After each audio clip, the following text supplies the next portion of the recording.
Praise the lord అందరికీ దేవుని నామములో అందరికీ వందనాలు.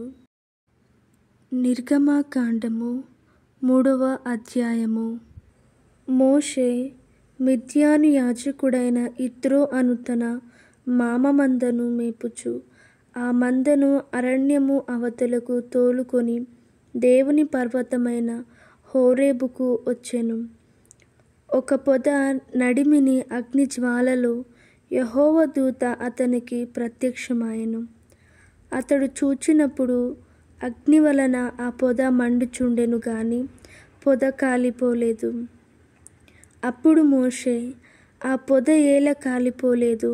నేను ఆ తట్టు వెళ్ళి ఈ గొప్ప వింత చూచుదననుకొనెను. దానిని చూచుటకు అతడు ఆ తట్టు వచ్చుట యెహోవా చూచెను. దేవుడు ఆ పొద నడుము నుండి మోషే, మోషే అని అతనిని పిలిచెను.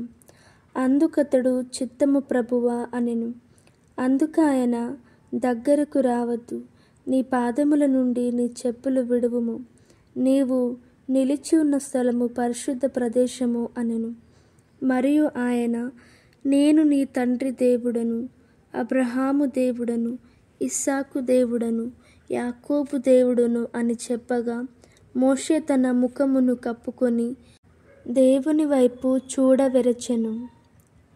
మరియు యెహోవా ఇట్లనెను, నేను ఐగుప్తులోనున్న నా ప్రజల బాధను నిశ్చయముగా చూచితిని. పనులలో తమ్మును కష్టపెట్టు వారిని బట్టి వారు పెట్టిన మొరను వింటిని. వారి దుఃఖములు నాకు తెలిసే ఉన్నవి. కాబట్టి ఐగుప్తుల చేతుల నుండి వారిని విడిపించుటకును ఆ దేశముల నుండి విశాలమైన మంచి దేశమునకు, అనగా కనానీయులకు, హిత్తీయులకు, అమోరీయులకు, ఫెరిజీయులకు, హివ్వీయులకు, ఎబూసీయులకు నివాస స్థానమై పాలు తేనెలు ప్రవహించు దేశమునకు వారిని నడిపించుటకును దిగివచ్చి ఉన్నాను. ఇశ్రాయేలీయుల మొర నిజముగా నా యొద్దకు చేరినది. ఐగుప్తులు వారిని పెట్టుచున్న హింస చూచితిని. కాగా రమ్ము, నిన్ను ఫరో యొద్దకు పంపెదను. ఇశ్రాయేలీయులైన నా ప్రజలను నీవు ఐగుప్తుల నుండి తోడుకొని పోవలెనను. అందుకు మోషే, నేను ఫరో యొద్దకు వెళ్ళుటకును ఇశ్రాయేలీయులు ఐగుప్తుల నుండి తోడుకొని పోవుటకును ఎంతటి వాడనని దేవునితో అనగా, ఆయన, నిశ్చయముగా నేను నీకు తోడై ఉందును. నేను నిన్ను పంపితిననుటకు ఇది నీకు సూచన. నీవు ఆ ప్రజలను ఐగుప్తుల నుండి తోడుకొని వచ్చిన తరువాత మీరు ఈ పర్వతము మీద దేవుని సేవించుదురనెను. మోషే, చిత్తగించుము, నేను ఇశ్రాయేలీయుల యొద్దకు వెళ్ళి వారిని చూచి, మీ పితరుల దేవుడు మీ యొద్దకు నన్ను పంపెనని వారితో చెప్పగా, వారు ఆయన పేరేమి అని అడిగిన యెడల వారితో నేనేమి చెప్పవలెనని దేవుడిని అడిగెను. అందుకు దేవుడు, నేను ఉన్నవాడను అనువాడనే ఉన్నానని మోషేతో చెప్పెను. మరియు ఆయన, ఉండునను వాడు మీ యొద్దకు నన్ను పంపెనని నీవు ఇశ్రాయేలీయులతో చెప్పవలెననెను. మరియు దేవుడు మోషేతో ఇట్లనెను, మీ పితరుల దేవుడైన యెహోవా, అనగా అబ్రహాము దేవుడు, ఇస్సాకు దేవుడు, యాకోబు దేవుడనైన యెహోవా మీ యొద్దకు నన్ను పంపెనని నీవు ఇశ్రాయేలీయులతో చెప్పవలెను.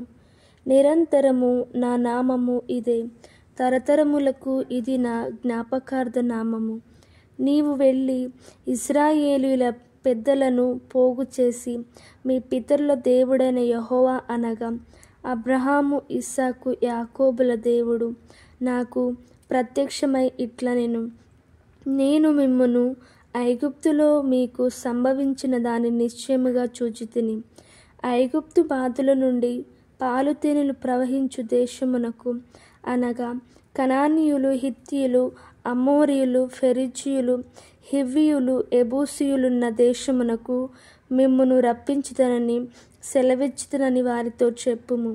వారు నీ మాట విందురు గనుక నీవును ఇశ్రాయేలీయుల పెద్దలును ఐగుప్తు రాజునొద్దకు వెళ్ళి అతని చూచి, హెబ్రీయుల దేవుడైన యెహోవా మాకు ప్రత్యక్షమాయెను గనుక మేము అరణ్యమునకు 3 దినముల ప్రయాణమంత దూరము పోయి మా దేవుడైన యెహోవాకు బలిని సమర్పించుదము సెలవిమ్మని అతనితో చెప్పవలెను. ఐగుప్తు రాజు మహాబలముతో మీ మీదికి వచ్చి మిమ్ము పోనీయడని నేనెరుగుదును. కాని నేను నా చెయ్యి చాపి ఐగుప్తు మధ్యమున నేను చేయదలచి ఉన్న నా అద్భుతములను బట్టి చూపి దాన్ని పాడు చేసేదను. అటు తరువాత అతడు మిమ్ము పంపివేయును. మరియు నేను ఈ జనుల ఎడల ఐగుప్తులకు కటాక్షము కలుగజేసేదను గనుక మీరు వెళ్ళునప్పుడు వట్టి చేతులతో వెళ్ళరు. ప్రతి స్త్రీయు తన పొరుగు దానిని తన ఇంటి నుండి దానిని వెండి నగలను బంగారు నగలను వస్త్రములను ఇమ్మని అడిగి తీసుకొని మీరు వాటిని మీ కుమారులకును మీ కుమార్తెలకును ధరింపజేసి ఐగుప్తులను దోచుకొందురనెను.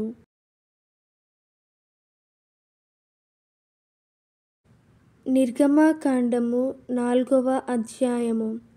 అందుకు మోషే, చిత్తగించుము, వారు నన్ను నమ్మరు, నా మాట వినరు, యెహోవా నీకు ప్రత్యక్షము కాలేదందురు అని ఉత్తరమియ్యగా, యెహోవా నీ చేతిలోనిది ఏమిటి అని అతని అడిగెను. అందుకతడు కర్ర అనెను. అప్పుడాయన నేలను దాన్ని పడవేయుమనెను. అతడు దాని నేల పడవేయగానే అది పామాయెను. మోషే దాని నుండి పారిపోయెను.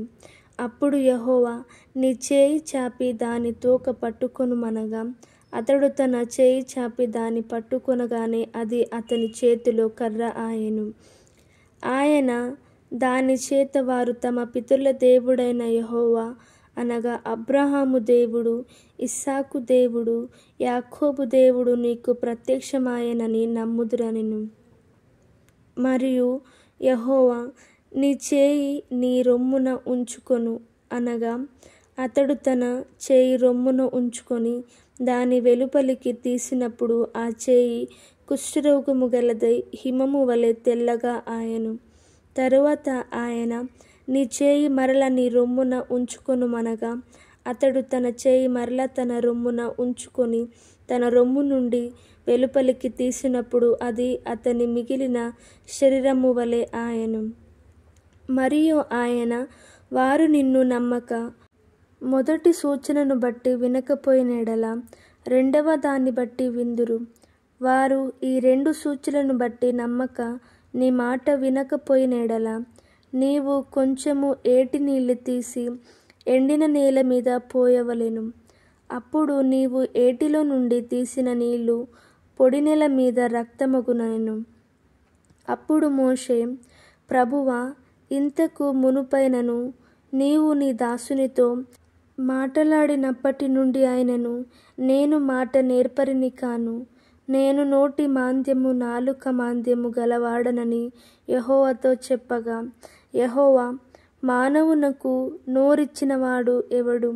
మూగవాణి గాని చెవిటివాణినే గాని దృష్టిగలవాణినే గాని గ్రుడ్డివాణినే గాని పుట్టించిన వాడెవడు? యెహోవానైన నేనే గదా. కాబట్టి వెళ్ళుము, నేను నీ నోటికి తోడై ఉండి నీవు ఏమి పలుకవలసినది నీకు బోధించుదనని అతనితో చెప్పెను. అందుకతడు, అయ్యో ప్రభువా, నీవు పంపతలంచిన వానినే పంపుమనగా ఆయన మోషే మీద కోపపడి, లేవీయుడగు నీ అన్న అయిన అహరోను లేడా? అతడు బాగుగా మాటలాడగలడని నేనెరుగుదును. ఇదిగో అతడు నిన్ను ఎదుర్కొని వచ్చుచున్నాడు. అతడు నిన్ను చూచి తన హృదయమందు సంతోషించును. నీవు అతనితో మాటలాడి అతని నోటికి మాటలు అందించవలెను. నేను నీ నోటికి అతని నోటికి తోడై ఉండి మీరు చేయవలసిన దానిని మీకు బోధించెదను. అతడే నీకు బదులు జనులతో మాటలాడును. అతడే నీకు నోరుగా నుండును. నీవు అతనికి దేవుడుగా ఉందువు. ఈ కర్రను చేత పట్టుకొని దానితో ఆ సూచక క్రియలు చేయవలెనని చెప్పెను. అటు తరువాత మోషే బయలుదేరి తన మామ అయిన యిత్రో యొద్దకు తిరిగి వెళ్ళి సెలవైన ఎడల నేను ఐగుప్తులోనున్న నా బంధువుల యొద్దకు మరలపోయి వారింకా సజీవులై ఉన్నారేమో చూచిదనని అతనితో చెప్పగా, ఇత్రో క్షేమముగా వెళ్ళుమని మోషేతో అనెను. అంతట యెహోవా, నీ ప్రాణమును వెతకిన మనుష్యులందరూ చనిపోయిరి గనుక ఐగుప్తుకు తిరిగి వెళ్ళుమని మిద్యానులో మోషేతో చెప్పగా, మోషే తన భార్యను తన కుమారులను తీసుకొని గాడిద మీద నెక్కించుకొని ఐగుప్తుకు తిరిగి వెళ్ళెను. మోషే దేవుని కర్రను తన చేత పట్టుకొని పోయెను. అప్పుడు యెహోవా మోషేతో ఇట్లనెను, నీవు ఐగుప్తునందు తిరిగి చేరిన తరువాత చేయుటకు నేను నీకిచ్చిన మహత్కార్యములన్నీ ఫరో ఎదుట చేయవలెను సుమి. అయితే నేను అతని హృదయమును కఠినపరచెదను, అతడు ఈ జనులను పోనీయడు. అప్పుడు నీవు ఫరోతో, ఇశ్రాయేలు నా కుమారుడు, నా జ్యేష్ఠపుత్రుడు, నన్ను సేవించినట్లు నా కుమారుని పోనిమ్మని నీకు ఆజ్ఞాపించుచున్నాను. వాని పంపనొల్లని ఎడల ఇదిగో నేను నీ కుమారుని, నీ జ్యేష్ఠపుత్రుని చంపెదనని యెహోవా సెలవిచ్చుచున్నాడని అతనితో చెప్పమనెను. అతడు పోవు మార్గమున సత్రములో యెహోవా అతనిని ఎదుర్కొని అతని చంపచూడగా, సిప్పోరా వాడిగల రాయి తీసుకొని తన కుమారునికి సున్నతి చేసి అతని పాదముల యొద్ద అది పడవేసి, నిజముగా నీవు నాకు రక్త సంబంధమైన పెనిమిటి వైతివనెను. అంతటా ఆయన అతనిని విడిచెను. అప్పుడు ఆమె, ఈ సున్నతిని బట్టి నీవు నాకు రక్త సంబంధమైన పెనిమిటి వైతివనెను. మరియు యెహోవా మోషేను ఎదుర్కొనుటకు అరణ్యములోనికి వెళ్ళుమని అహరోనుతో చెప్పగా, అతడు వెళ్ళి దేవుని పర్వతమందు అతన్ని కలుసుకొని అతని ముద్దు పెట్టుకొనెను. అప్పుడు మోషే తన్ను పంపిన యెహోవా పలుకుమన్న మాటలన్నిటినీ, ఆయన చేయనాజ్ఞాపించిన సూచక క్రియలన్నిటినీ అహరోనుకు తెలిపెను. తరువాత మోషే అహరోనులు వెళ్ళి ఇశ్రాయేలీయుల పెద్దలనందరినీ పోగు చేసి యెహోవా మోషేతో చెప్పిన మాటలన్నీ అహరోను వివరించి జనుల ఎదుట ఆ సూచక క్రియలను చేయగా జనులు నమ్మిరి. మరియు యెహోవా ఇశ్రాయేలును చూడవచ్చి తమ బాధను కనిపెట్టెనను మాట జనులు విని తలవంచుకొని నమస్కారము చేసిరి.